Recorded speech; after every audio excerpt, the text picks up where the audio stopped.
Bonjour à toutes et à tous, soyez les bienvenus dans l'hebdo de la ville de Valenciennes. Voici les titres qui seront développés dans cette édition.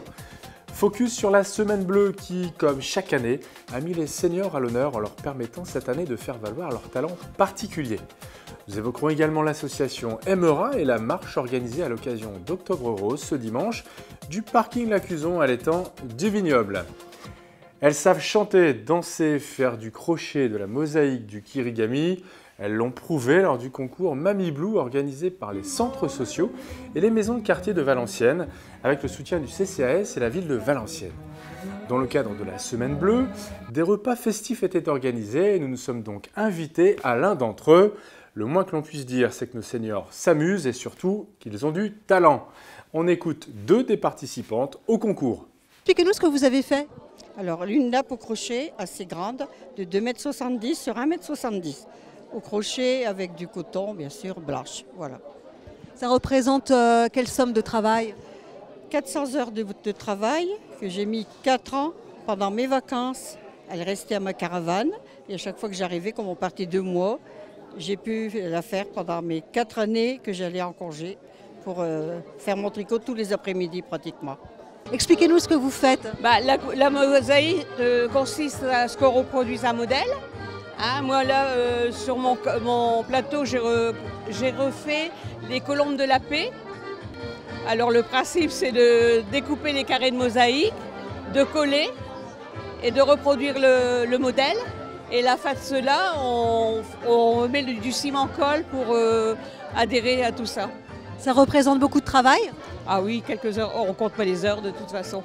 L'artisanat, on ne compte pas les heures. Au final, le jury, composé de Daniel Baudat, président du Conseil des seniors, d'Alain Bossard, membre du Conseil des seniors, et d'Aurore Colson, adjointe en charge de la politique des seniors, n'ont pas pu les départager. Elles ont toutes gagné. On écoute Aurore Colson sur l'importance que la ville accorde à cette Semaine Bleue. C'est une semaine un peu festive où on met le focus, on va dire, sur les animations qu'on peut leur proposer tout au long de l'année. C'est l'occasion pour eux de se retrouver. Voilà, c'est un moment très festif comme vous avez pu vous en rendre compte encore aujourd'hui, mais c'est aussi un moment où on veut leur faire passer des messages en termes de prévention. Notamment, nous avons eu aussi aujourd'hui la journée de prévention routière, nous avons aussi des conférences, donc vraiment un panel relativement large d'activités, d'animations pour eux, rien que pour eux, mais aussi pour montrer à l'ensemble de la ville que nos seniors bougent et qu'on fait beaucoup de choses pour eux. On continue avec cette bonne nouvelle pour la ville. Valenciennes vient en effet de recevoir le 2e prix du concours mondial City People Light Award pour son plan lumière. La nouvelle scénographie lumineuse de la ville a tombé de la nuit, a séduit le jury de ce concours international annuel. Il est initié par le groupe Philips en partenariat avec l'association Lucie. Ce concours récompense les efforts des villes du monde entier pour faire de la lumière un outil de développement urbain et de bien-être pour les habitants. La ville de Valenciennes, en collaboration avec Bouygues Énergie et Services et l'agence Concepto, a donc reçu dans le cadre de son plan Lumière le 2e prix de ce concours. Après le bleu de la Semaine Bleue, place au rose d'Octobre Rose. Avec cette marche organisée par l'association Aimera dans le cadre du mois d'Octobre Rose, campagne de prévention contre le cancer du sein, plus de 600 personnes se sont mobilisées. Toutes ensemble, le maire et les élus compris, elles ont voulu porter un message de prévention et promouvoir le dépistage du cancer du sein. Partis du parking L'Acuson, les marcheurs, des femmes, des hommes, des enfants, des patients, des partenaires et des anonymes se sont déplacés vers l'étang du Vignoble pour en faire le tour. On les écoute. Ils ont bien sûr des raisons personnelles d'être là, mais la solidarité et le besoin de se sentir fédérés sont également très importants. On écoute d'abord Laurent de Gallet, le député maire de Valenciennes, suivi des autres marcheurs.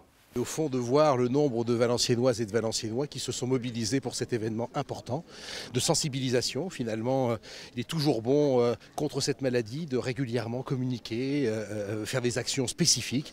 C'est le cas avec cette marche qui, encore une fois, a eu un écho extraordinaire auprès des Valenciennois et je m'en réjouis. C'est un vrai plaisir, bien évidemment, d'accompagner les Valenciennois aujourd'hui. Expliquez-nous votre présence ce matin. J'ai moi-même eu un cancer du sein et pour la participation, le soutien, voilà pourquoi je fais la marche aujourd'hui. La prévention, c'est important? Très important, oui. Là, comme la dame le disait, moi j'ai eu mon cancer du sein à 35 ans et effectivement, donc moi les dépistages n'existent pas, c'est à la palpation qu'on l'a découvert. Donc voilà, c'est pour ça que je participe à la marche et voilà, je suis contente qu'il y ait autant de monde concerné. Bon, alors je vous explique, c'est ma belle-sœur malheureusement qui est décédée d'un cancer à l'âge de 28 ans. Et donc, de ce fait-là, on se sent concerné par le problème et je tenais absolument à faire cette marche-là avec tout le reste du groupe. Si vous aviez un message ce matin à faire passer, ce serait quoi? Surtout aux femmes de ne pas hésiter à consulter au moindre souci le médecin, le gynécologue, c'est très important. Et si ça peut éviter certains désagréments, notamment, ça peut être grave aussi également, quoi. Ça peut jusqu'à la mort de la personne et c'est très important. Vous, qu'est-ce que vous auriez envie de dire ce matin? Eh bien, que c'est important, qu'il faut, qu'on a l'opportunité de faire des examens et qu'il faut le faire, parce que même si on s'en aperçoit qu'il y a déjà un cancer, si c'est pris très tôt, c'est moins grave. Alors c'est parce que mon épouse vient de décéder d'un cancer du côlon il y a quelques semaines. J'avais assisté déjà à la dernière, enfin pas la dernière ou l'avant-dernière, à Sebourg. Et donc je suis encore plus motivé pour venir à cette marche. Et elle est décédée parce que justement elle n'a pas fait de détection du cancer du côlon. Voilà. Donc je suis encore plus motivé. On a négligé cette prévention, on l'a mis de côté, on a reçu les papiers, on les laissés dans le tiroir. Et puis un jour on a déclenché un cancer, elle a déclenché un cancer. Et voilà. 4 ans après, elle est décédée. Je suis éducatrice sportive à la ville et en fait, dans le cadre de mes activités, pas mal de personnes d'Emra participent à mes cours de gym et de sport, donc par solidarité et aussi par le fait que dans la famille j'ai aussi des personnes touchées par le cancer du sein. Ce que je pourrais dire, c'est de dire à toutes les femmes qu'elles viennent faire le dépistage, les pousser à prendre conscience de l'importance du dépistage du cancer du sein en fait, surtout tout le monde quoi. Même en dessous de 50 ans, quoi. Un message de prévention peut-être? Oui, que tout le monde s'associe, qu'il y ait beaucoup de gens qui se fassent dépister, que cette maladie recule, c'est tout. Une fois les 4 km accomplis, les marcheurs s'en sont retournés à l'Accuzon, où les ont retrouvés Nathalie Bertin, l'organisatrice de la marche et la chargée de mission pour Emera. Nathalie Bertin les attendait afin de les aider à prendre la pause pour la photo aérienne prise depuis un drone. On l'écoute. Le message, c'est qu'on a la chance de pouvoir participer quand on a entre 50 et 74 ans. On a la chance de pouvoir faire une mammographie. Donc il ne faut pas laisser passer cette chance parce qu'on a des chiffres qui sont quand même encore très très bas. Une personne sur 2 ne fait pas ce dépistage alors que tout est pris en charge, donc c'est hyper important. Mais au-delà de ce dépistage, ce qu'on essaye vraiment de prôner, nous, dans les campagnes qu'on fait, c'est qu'il ne faut pas attendre 50 ans pour se dire, voilà, je suis une femme, il y a des risques. On a pas mal de moyens qui existent. L'autopalpation, c'est quelque chose de très simple qu'on peut faire chez soi. Il suffit qu'on vous explique bien comment on réalise une autopalpation pour se rendre compte qu'il y a quelque chose qui ne va pas. On a tout un médecin généraliste, il y a des gynécos. Donc si on a un doute, il faut vraiment faire la démarche et pas attendre et surtout pas faire la politique de l'autruche parce que voilà, on arrive à des catastrophes après et plus on le prend tôt, plus on a des chances de guérison et c'est vraiment ça qui est important pour nous et c'est ce qu'on prône aujourd'hui. Et donc les voilà tous rassemblés pour former l'emblème d'Octobre Rose, le Neurose.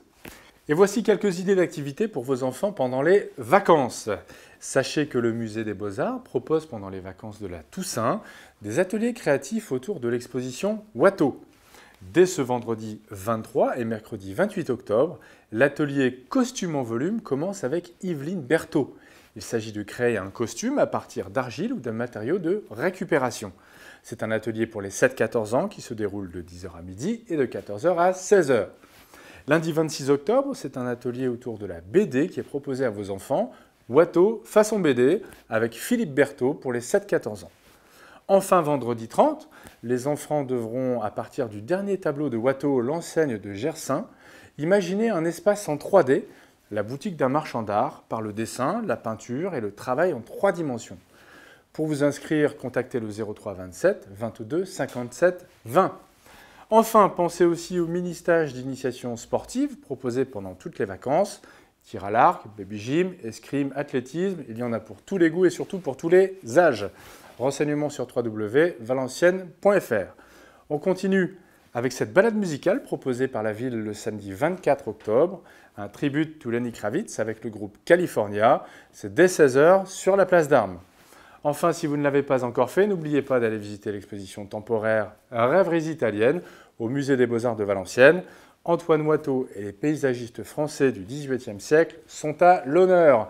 Voilà, c'est terminé pour cette semaine. Portez-vous bien et à la semaine prochaine. Bye bye.